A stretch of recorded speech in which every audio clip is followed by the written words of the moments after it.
So ayan mga lalab, habang hinihintay natin ang train puntang Arlanda, so dito kami ngayon sa restaurant sa loob ng train station. Mayroon pa tayong 30 minutes bago dumating ang train papuntang Arlanda. Naman hey hey.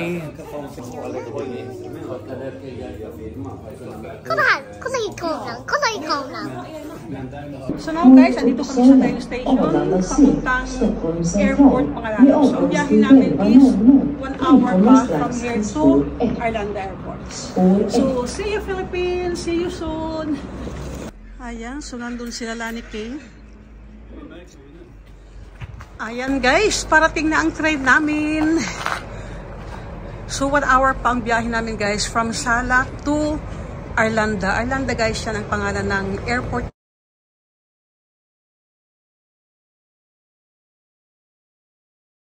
Dito.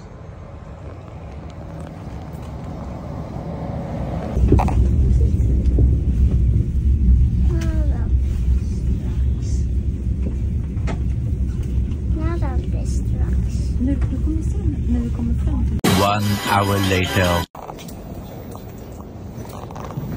Dito na kami mga lalab sa Arlanda. Hinihintay na lang namin yung ibang bagahe.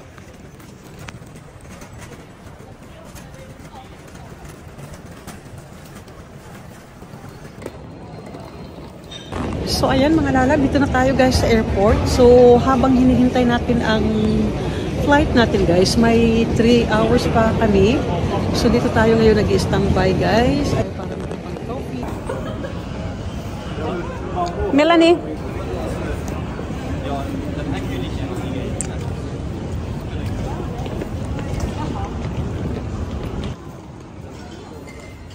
Nagugutom si Melanie, kaya punta muna kami dito guys sa taas.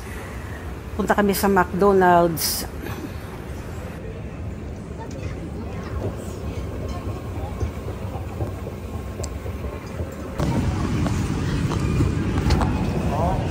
Aba bra, king at tutog din di axle na king. Pati ako to ha, hindi makana.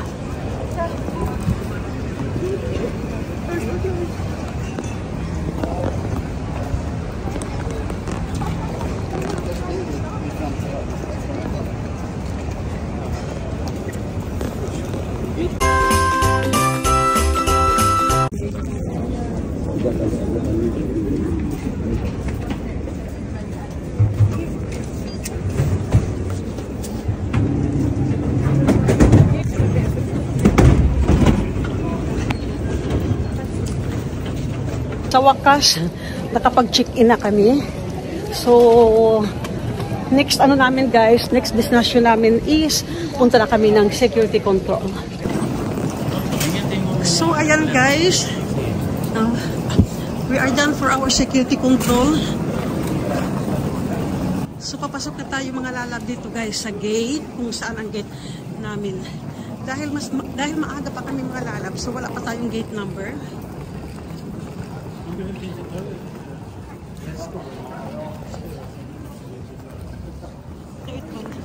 King, bigulit po plus where kami sita. Okay, oh. Bigulit tiling refram na rin. King, kalente italon sila. Ha?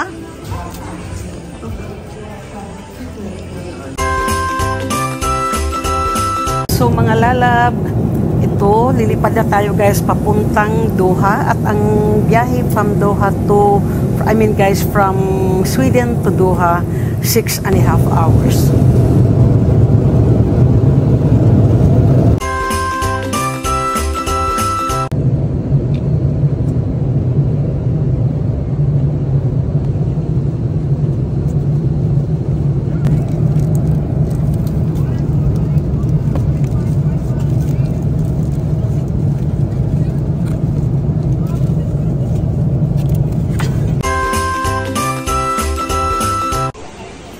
So ayan guys, Doha Airport na tayo ngayon. Grabe, super ganda ng airport nila ngayon dito sa Doha. Al-Viksit Sudafina Airport King. Ayan guys, habang naghihintay kami sa flight namin, Ayan, ikot-ikot muna mga lalab. May 1 hour pa kasi kami. 1 hour and mga 40, almost 2 hours pa. Your nose and mouth, I breathe normally. Please let us know if there is anything can make your flight more comfortable. Thank you.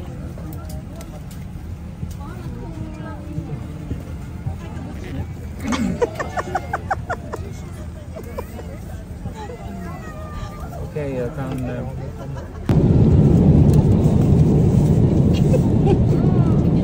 Du måste vi titta på alles. De tar den där lite äta.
Ayan, sa awa ng Diyos. Ayan, okay biyahe namin guys. So dito na tayo ngayon sa Cebu Airport. Ba't una sa siya ng building, kini? Små marginaler. Lagi ako kasabutan nila sa Cebu. Ikaw sa nagsigig pantukod. Kaya sa mga customer na mga guest ba? Tiga-asa gikan. Grabing kompetensya sa mga hotel. Kan du fattar, de bygger hotellet här i Cebu. Var ska de ta gäster någonstans? Jag fattar inte att de bara bygger och bygger. Ja, det här är en byggnad där också. Det som... Ja. Men det kommer väl från Korea och Japan, Kina. So mga lalab, bago tayo uuwi ng bahay guys, ay dadaan muna kami sa restaurant. Itong restaurant guys, ayun na Double AA, ay nakasanayan na namin pag dumadating kami ng Pilipinas. Dito kami, kasi ang dating natin guys ng Pinas palagi ay sa gabi. So, dito kami guys nagdi-dinner, ano.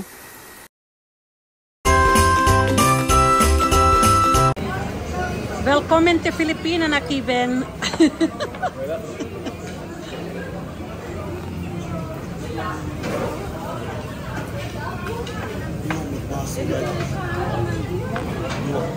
Diba? Ang isa kakuan, duha ka buo. Thank you. Namin diha mo rin.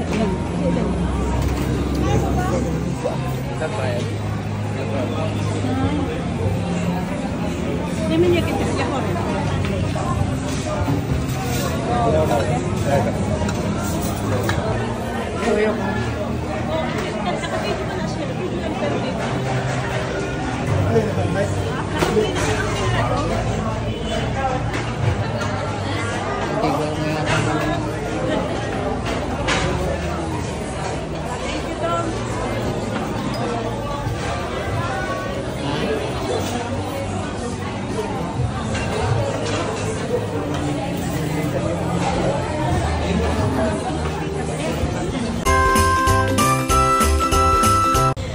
ayan mga lalab, dan kami sa dinner namin at hinatid namin sila Lani Kay kasi dito sila mag-stay. Ayaw nila mag-stay sa bahay namin guys dahil ang daming mga boarders, mga lodgers. So ayan.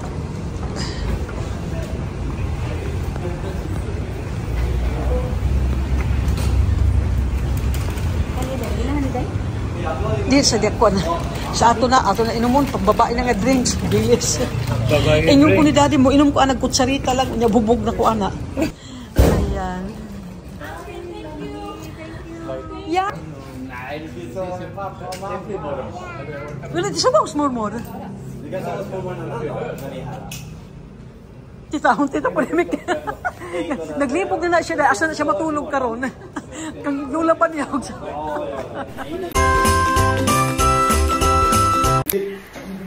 Itong mga lalab, bago tayo matutulog, inuman muna guys kasama ang mga kasamahan natin dito sa bahay.